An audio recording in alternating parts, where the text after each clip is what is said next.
The Broncos CEO, Dave Donaghy, successful Broncos CEO. He's standing by. G'day, Dave. G'day, Joel. G'day, Fletch. Dave, how are you? Good, buddy. Mate, some move for you. You made that move to go to the Broncos from the Melbourne Storm, and who shall you meet in that grand final? How did that feel for you, not only playing the Storm, but beating them? It was, regardless of who you play, it's just a wonderful, firstly, it's a wonderful experience, a wonderful opportunity or day to be there on grand final day.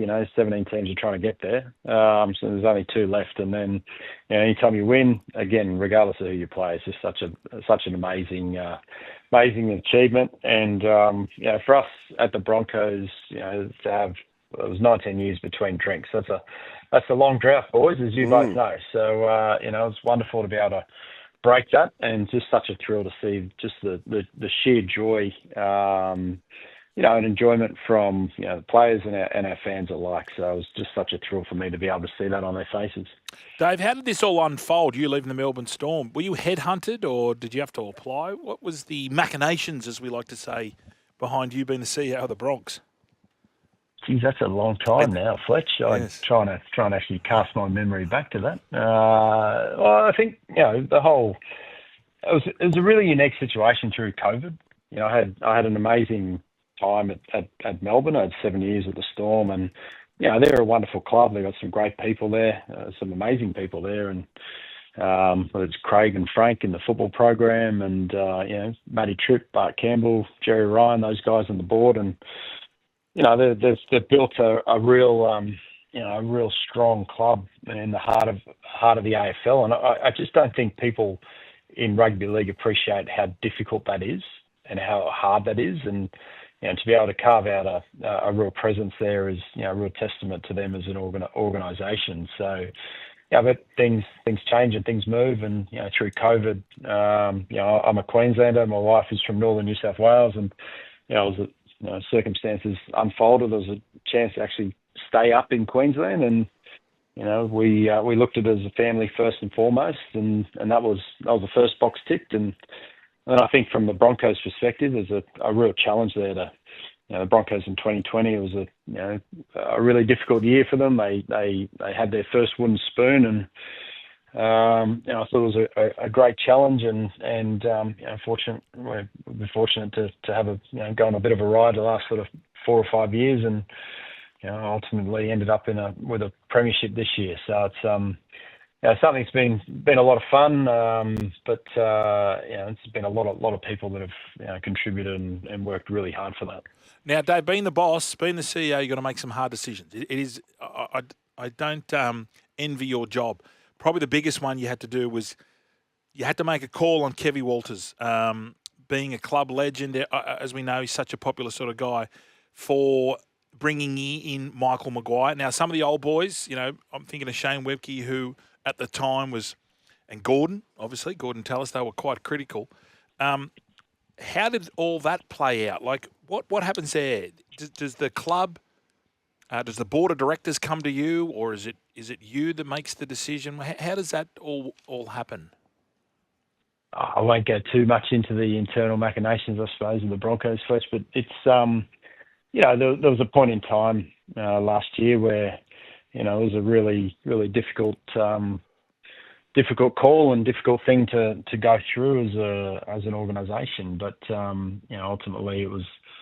There was some, I suppose, some calls that were made, which were very well documented and publicised. And at that point, what a I suppose a luxury as a club that we were in, that there was someone like a Michael Maguire, who's a premiership winning coach, a coach who's had ultimate success at both state of origin level and internationally with the Kiwis, built really strong cultures in both those organisations, and he's sitting there on the sidelines of an NRL job, I suppose, and he just felt like it was the perfect fit for the club with where we were at and where the group was at, and certainly wasn't the last 12 months. It wasn't a straight line, that's for sure, and lots of ups and downs, but he's done an amazing job, Madge, and he's been well supported. But he's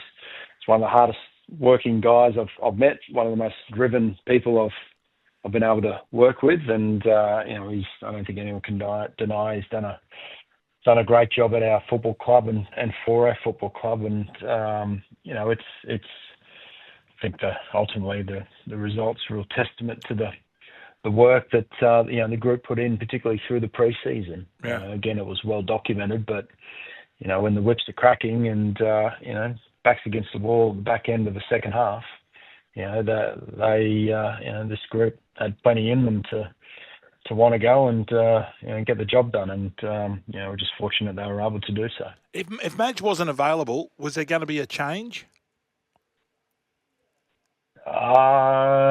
Look, they're all, I suppose, hypotheticals, Fletch. It's one of those things, I think. Or was it because, I suppose I'll do this then, because Madge became available, did you start looking? Oh, no, look, and again, I'm not one to look too far back. I think, these things, as I say, they happen at the point in time. I think if you're looking too far back, you're going back in time around hypotheticals and what ifs. The reality is that things happen, they've happened, they are what they are. We've moved forward and really pushed on, and I think with where we are right now, there's a real hunger, real sense of gratitude around what we've been able to achieve, but still a real hunger around the opportunities ahead of us, and I think that's what everyone's looking towards is what's ahead of us now, and for the playing group, they're starting to come in. There's some players that are back now, some NRL cap players that are back in, and some more that'll start coming back in through early December into start of next year. The rep guys that have finished through, but without doubt, we've quickly turned our attention to building up for next year, and that kicks off for us. We're fortunate to be playing in the World Club Challenge against Hull in February next year, so certainly focused on what's ahead, and it's it's really exciting. Yeah, Dave. Apologies for my colleague here. I thought you answered the Madge Maguire question about 6 times. But No, you went on Tracy Grimshaw on him. No, I was just wondering if it wasn't Madge available. Okay. Now, you've had that go. Yeah. I want to talk about looking forward now. Let's talk about looking forward. Payne Haas. I do have a segment called Bears Heads Hypotheticals, so I thought that fitted nicely with Dave. Payne Haas, Dave, where are we at with him? Payne's on a break right now. He's obviously had a big year, and it's been a massive year, in fairness, across... I think that's probably something that you reflect back on, is that our pre-season last year started in November. So, be going all the way through until the end of the Samoan campaign. And, in that period, he's been part of he's been involved in State of Origin with New South Wales. He's been part of a premiership winning team with the Broncos, and, his performances at the back end of the year were enormous. So, all the way through the year, but especially the back end of the year. So, we're in constant conversation or dialogue with both Payne and his management. We'd love for Payne to stay. We've made no secret of that. He's a Bronco through and through. I think he's been great for the club, and I think, in fairness, the club's probably been great for him. So, it's been a wonderful relationship, very, very much built on mutual respect and admiration, and, we'd love for Payne to stay here. So, look, we'll let him... That's a long way of saying we'll let him have a bit of a break. When he comes up for air, we'll get back in contact and start working that through. But hopefully he stays. We'd love for him to stay. It just would feel wrong for him not to be a Bronco. But there's some big decisions ahead of Payne, and we'll give him the time and the respect to be able to go through that process to make those. Dave, we've been talking about R360 a lot in the media and also here. Do you feel, like gut feel, do you feel it's going to get off the ground for one? And is it a genuine threat? Oh, look, I don't see there's any bigger threat than anything else that we've got, Fletch, to be fair. Like, you got Japanese rugby, you got French rugby, they've all been around, and in fairness, both those competitions have. You look at the amount of All Blacks that are heading over to Japan and cashing in on a non-World Cup year. that opportunity exists anyway. R360, I don't know. I think that's the multi-million-dollar question. But I haven't seen anything as yet which, confirms that it actually is happening. And I think, I said this the other week to someone up in Brisbane that, the only one that seems to be talking about it are rugby league journalists in Australia. So, I'm probably a cynic around it. I've got a level of cynicism or I'm quite skeptical around it, but I also don't want to be dismissive of it either. I think for us, folks, if we're being fair dinkum, it's we shouldn't be worrying too much about as a club anyway. Worrying too much about that. For us, it's just looking inwards, focusing on the environment we provide our athletes, the culture we've got, the facilities we've got, the support staff around them to make them better players and also better people. And if we do that, I'll back our program to keep our players and keep our group together. Chatting with the premiership-winning CEO of the Broncos, Dave Donaghy. Now, Dave, there's been a bit going on between yourself and the Raiders. Of course, the Raiders weren't so happy with the draw and the amount of games you guys get at home, and Donny Ferner made his point very clear around that. And now there's talk around Coby Black maybe looking to get out early. He has signed for the Raiders at the end of 2026. What's the process here? So in the case of Coby Black, he's not a Reece Walsh, he's not a Payne Haas, or not yet anyway. How involved is the CEO? Like, who are the major stakeholders in determining what actually happens with Coby with this early release? Fair dinkum, boys. I came on here to talk about the logo, and I reckon I've been grilled here harder than anywhere else. This is extraordinary. What did Desi say? There's got to be no twos. There's got to be an investigation. That's good. Yeah. That's good because he was trying to buddy up, Dave. Yeah, and he was. You couldn't help yourself. Nah. Call me Tracy. Mate, well, you're Darren Hinch. The CEOs are good because what they do, their CEOs are very sharp, Brian, because they know you've only got a limited time with them. Yeah. So there's long answers that would take such questions. What about the logo, Dave? Yes, logo looks great. I've just distracted you for 30 seconds. I will say about Canberra, the Broncos Raiders rivalry of the 90s was something, it was unbelievable. It was brilliant. So I hope this is, the next iteration of that continuing.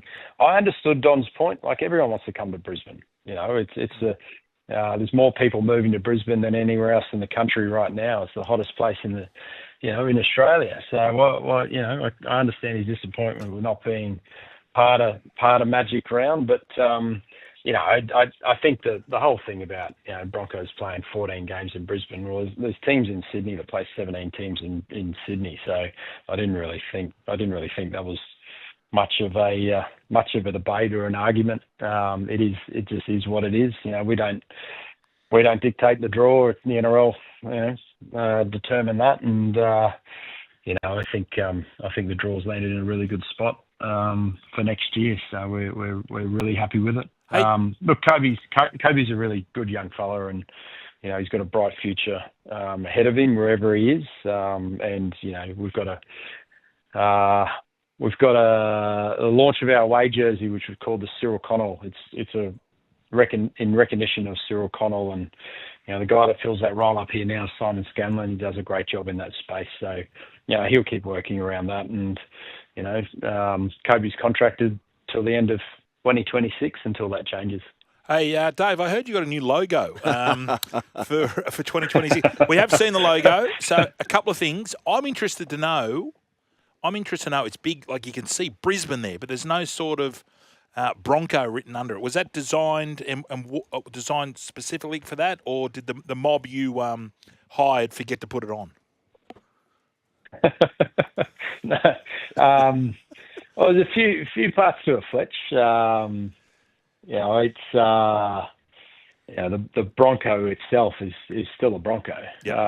So we hope in time that will become just as iconic as the previous iteration, if not more so. But you got to think when interesting things, particularly through this journey. It's been 18 months, and we spent a lot of time with the the founding fathers of the club and previous CEOs and members, fans, sponsors, players, staff.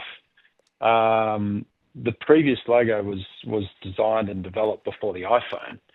So when you think about how people engage, especially younger fans, engage and interact with your content, things evolve and things move, and what we feel this iteration, the new logo bringing us into a new era will give us a lot of opportunity, a lot of flexibility, really have a bit of fun and play around with it, in that space, and really engage on a deeper level with our younger fans who, over time will be the future of the club.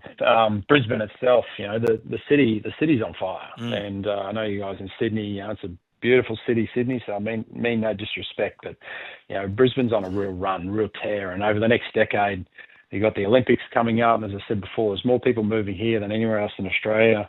And there's huge upside for our great city here. So we're really proud to be based here. We're really proud that this is our home. We're right in the heart of the city. We played a game in Vegas last year. We've got the World Club Challenge next year at a sellout stadium in Hull to kick off next year for the World Club Challenge, and who knows, where else that might take us. So I don't think there'll be any ambiguity around where we come from. I think everyone will be pretty clear around that we are Brisbane's team, and we're very proud to represent our city. Dave, you mentioned there the history, proud history of the Brisbane Broncos, and you've got a very strong old boys. Who's the biggest punish, and why is it Gordon?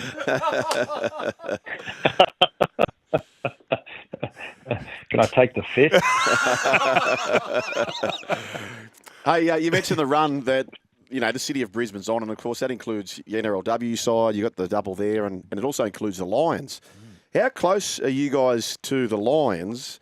On the one hand, you're sort of up there in the big city of Brisbane together, and you're having success. But on the other hand, I suppose you're almost direct opposition. So, how close are the Brisbane Lions and the Brisbane Broncos?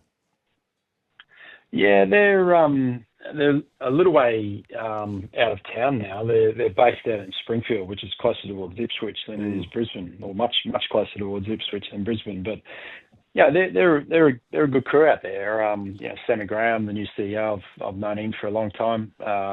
Swanee was there beforehand, and Chris Fagan, the coach, him and Madge were just in recently in London at a leaders conference doing a talk. So.